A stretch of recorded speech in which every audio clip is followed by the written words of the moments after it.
Mes chers compatriotes, c'est dans une atmosphère lugubre que se termine l'année 2024. Le pouvoir du CNRD nous a ramenés à des temps que nous croyions à jamais révolus. Kidnapping, disparition forcée de citoyens, assassinat, confiscation des libertés fondamentales, bâillonnement de la presse, autrement dit, une politique de la terreur, caractéristique des régimes totalitaires. Ce pouvoir, devenu dictatorial, est à l'origine de la disparition forcée de nos compatriotes. Oumar Silla, alias Fonike Mange, Mamadou Billoba, Sadou Nimaga, Habib Marouane Kamara, et de la mort suspecte en détention du général Sadiba Koulibaly, du colonel Pépé Célestin Bilivogui et du docteur Mohamed Diobaté. Ayant étouffé les voix contraires, supprimant violemment toute possibilité de contestation pacifique, les militaires au pouvoir écrasent et broient ceux qui appellent au respect de la charte de la transition, à un retour diligent à l'ordre constitutionnel ou tout simplement à une fourniture régulière d'eau et d'électricité. Toute autre opinion qui n'est pas conforme à la leur, toute personne qui n'est pas dans les rangs est condamnée au silence, à la prison, à l'exil ou à la mort. Ce brutalisme politique que nous croyons révolu, le voilà désormais devant nous, doublé de haine. Mes chers compatriotes, mes pensées vont tout particulièrement aux vaillants combattants de la démocratie et des libertés. Fonike Mange, Billoba, le célèbre journaliste Marouane Kamara. À ce jour, on ne sait toujours pas ce qu'ils sont devenus. Vivent-ils encore ou sont-ils déjà morts, victimes des sévices de leurs impitoyables ravisseurs? C'est la question qui tue à petit feu leurs épouses et leurs enfants, leurs parents et leurs amis. C'est la question qui angoisse aujourd'hui les honnêtes citoyens qui ne savent plus s'ils seront kidnappés à leur tour en revenant du boulot, de la mosquée ou du marché. J'ai une pensée pieuse pour les victimes innocentes du drame inqualifiable survenu à Zérékoré, où des centaines d'enfants, de femmes et de jeunes ont péri dans des conditions atroces parce que la junte a décidé d'utiliser le sport comme vecteur de propagande. Je tiens également à honorer la mémoire des 63 de nos compatriotes abattus par balle parce que simplement, ils ont voulu exercer un droit inscrit en bonne place dans la charte de la transition pour exiger la fourniture régulière d'électricité ou le respect par la junte de ses engagements librement pris. Je pense aux nombreux journalistes et à la centaine d'employés qui sont contraints au chômage suite à la fermeture arbitraire des radios et télévisions Espace FM, Dioma et Film FM.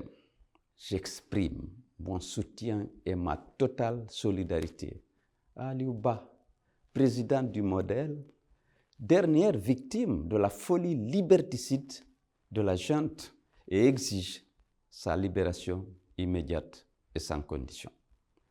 Mes chers compatriotes, je tiens à dénoncer avec fermeté l'expulsion injustifiée de citoyens sierra-léonais sous prétexte de lutter contre la criminalité.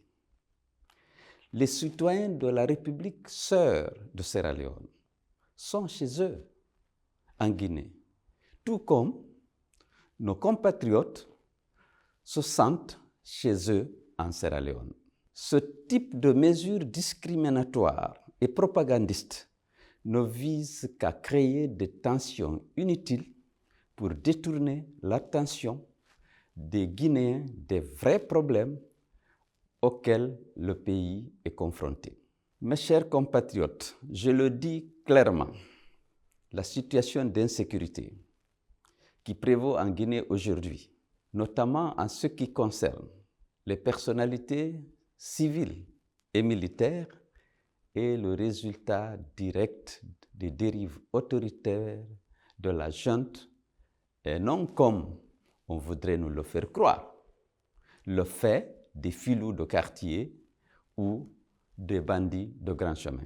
Mes chers compatriotes, sur le plan économique, la situation de notre pays est tout aussi alarmante. Alors que les Guinéens peinent à subvenir à leurs besoins les plus élémentaires, nous assistons à des acquisitions ou constructions d'immeubles de luxe à Conakry, dans certaines villes de l'intérieur et même à l'étranger. Ces investissements ostentatoires de nos dirigeants dans l'immobilier sont une illustration éloquente du degré de corruption et de détournement des ressources publiques en cours en Guinée.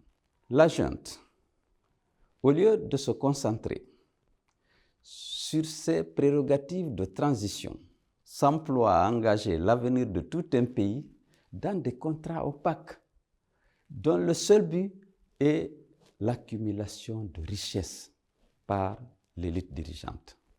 Ce comportement irresponsable hypothèque le futur de notre nation, aggrave la pauvreté et accroît les frustrations. La junte militaire a érigé la corruption et le détournement des deniers publics en mode de gouvernance. Aucun scandale économique sous le CNRD n'a été élucidé ni puni. Et pourtant, les scandales se succèdent à un rythme infernal.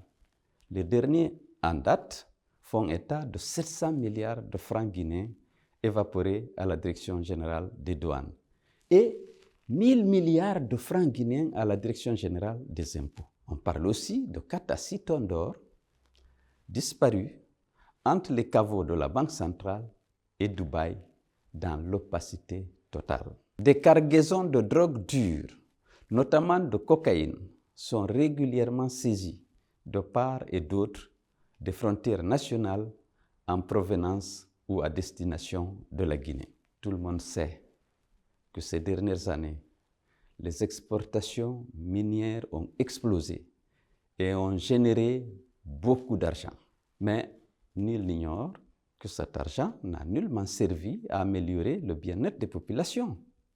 Au contraire, il a été englouti dans les poches des dirigeants et des trafiquants d'armes et a servi à acheter la conscience des leaders d'opinion en contrepartie de leur soutien à la promotion de la candidature du chef de la junte. Mes chers compatriotes, cette situation critique exige de nous responsabilité et courage. Il n'a jamais été facile de combattre une dictature. La réponse au recours systématique à la violence et à la force exige de notre part une solidarité renforcée autour de l'idéal commun de reconquérir nos droits et libertés. La dictature durera aussi longtemps que nous renoncerons à ce que nous sommes, à ce que nous voulons être, des hommes et des femmes qui aspirent à vivre libres dans une Guinée unie, prospère et démocratique. Oui, le prix à payer pourra être lourd, car nous faisons face à ceux qui n'entendent et ne comprennent que le langage de la force. Il est vrai que dans notre combat, nous avons perdu des proches, des biens et parfois des carrières. Je comprends ceux qui pensent qu'il faut tout arrêter et attendre la prochaine transition. Mais je comprends mieux nos compatriotes qui appellent à un changement d'attitude et de stratégie pour continuer la lutte. À toutes et à tous, je voudrais dire avec une forte conviction que nos morts ne seront pas morts pour rien, que notre lutte a encore tout son sens. C'est dans l'adversité que nous puisons notre force et que se renforce nos convictions pour la liberté, la justice et l'égalité. N'acceptons pas que le CNRD nous fasse reculer. Opposons à l'intimidation et à la violence du CNRD notre détermination à affranchir la Guinée de la malédiction de la violence. En ce qui me concerne, je sais que certains tentent d'utiliser mon exil pour s'aimer le doute parmi vous. Mais je tiens à vous rassurer. Mon engagement pour la Guinée et pour l'instauration de la démocratie et de l'état de droit dans notre pays reste intact. De l'extérieur, je continue de mener le combat avec la conviction que la victoire sera nôtre. Je rentrerai en Guinée le moment venu et ce n'est pas à ceux qui cherchent à affaiblir notre parti et notre combat de décider de mon agenda. C'est l'occasion pour moi de rendre un hommage appuyé aux militants et responsables de l'UFDG qui sont tous restés fidèles au parti, malgré les campagnes d'intimidation et d'achat de conscience qui les visent particulièrement. Leur fidélité au parti et leur travail acharné pour ce rayonnement dans un contexte extrêmement difficile méritent notre reconnaissance. L'UFDG est aujourd'hui plus forte que jamais parce que le parti est resté fidèle à ses valeurs et uni face à l'adversité. Et cette force a été de nouveau mise en évidence lors du renouvellement récent de ces fédérations à l'intérieur et à l'étranger. Mes chers compatriotes, Mamadi Doumbouya ne se cache plus. Mamadi Doumbouya ne se retient plus. C'est le viol constant de la morale, le mépris de la vie humaine. C'est la terreur au grand jour. Cet officier que nous avions applaudi pour nous avoir promis une transition brève et respectueuse des droits humains et des libertés fondamentales, ainsi qu'un retour rapide à l'ordre constitutionnel, est devenu l'homme du parjure et du renoncement. Cet homme nous avait promis que la justice serait sa boussole. Il nous avait juré que personne, ni lui, ni ses collaborateurs, ne se porteraient candidats aux élections organisées pour le retour à l'ordre constitutionnel. Aujourd'hui, il foule au pied la charte de la transition. Il trahit sa parole donnée. Il renie son serment d'officier. Il ne respecte ni le chronogramme qu'il a imposé, ni l'accord conclu avec la CEDEAO.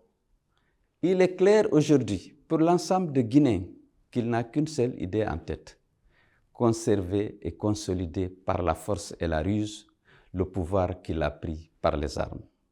C'est ce qui explique les violations récurrentes de la charte de la transition, notamment l'interdiction des manifestations dans les rues et sur les places publiques, le bâillonnement de la presse, l'assassinat impuni de plus de 60 manifestants, les disparitions forcées de citoyens et la mort suspecte en détention de plusieurs personnalités civiles et militaires. Mes chers compatriotes, le contrat liant le CNRD au peuple de Guinée expire aujourd'hui le 31 décembre 2024. Sa légitimité déjà érodée est désormais caduque. Je déclare ici, devant vous, avec la plus grande fermeté, nous ne reconnaîtrons plus aucune légitimité au CNRD après aujourd'hui, date qui marque la fin annoncée de la transition. La junte militaire, n'ayant respecté aucun de ses engagements pris devant le peuple de Guinée et la communauté internationale, il est plus que jamais vital que nous prenions collectivement nos responsabilités pour mettre un terme définitif à cette transition militaire qui n'aura apporté que malheur et désolation à notre peuple. Mes chers compatriotes, civils et militaires, la junte ne partira du pouvoir que contrainte et forcée. Cela, tous les démocrates doivent se le convaincre. Ce régime a passé 3 ans à ruser et croit pouvoir gagner en terrorisant le peuple et en corrompant les élites. Restons mobilisés pour le grand combat qui nous attend. Et nous demandons à tous les démocrates de ce pays, au-delà des forces vives, de faire front pour l'intérêt supérieur de la nation. La junte doit partir. Au-delà du 31 décembre 2024, son pouvoir serait une provocation, un défi au bon sens, un pied de nez adressé à notre peuple, à notre armée républicaine et à la CEDEAO. Mobilisons-nous donc, civils et militaires, et battons-nous à partir du 6 janvier jusqu'à la victoire finale, parce qu'il s'agit de l'avenir de notre pays. Mes chers compatriotes de l'intérieur et de l'étranger, je voudrais maintenant vous adresser à toutes et à tous mes meilleurs vœux de bonne et heureuse année. Je souhaite ardemment que cette nouvelle année soit porteuse d'espoir et de renouveau, aussi bien pour vous personnellement que pour l'ensemble de la nation. Que 2025 vous offre à tous les possibilités d'une vie meilleure, le bien-être matériel et la santé pour chacun d'entre vous, la paix dans vos cœurs, la paix dans vos demeures, et pour notre pays tout entier, la concorde et le bon sens qu'exigent les terribles défis auxquels il est confronté. Vive la Guinée, vive la démocratie, je vous remercie.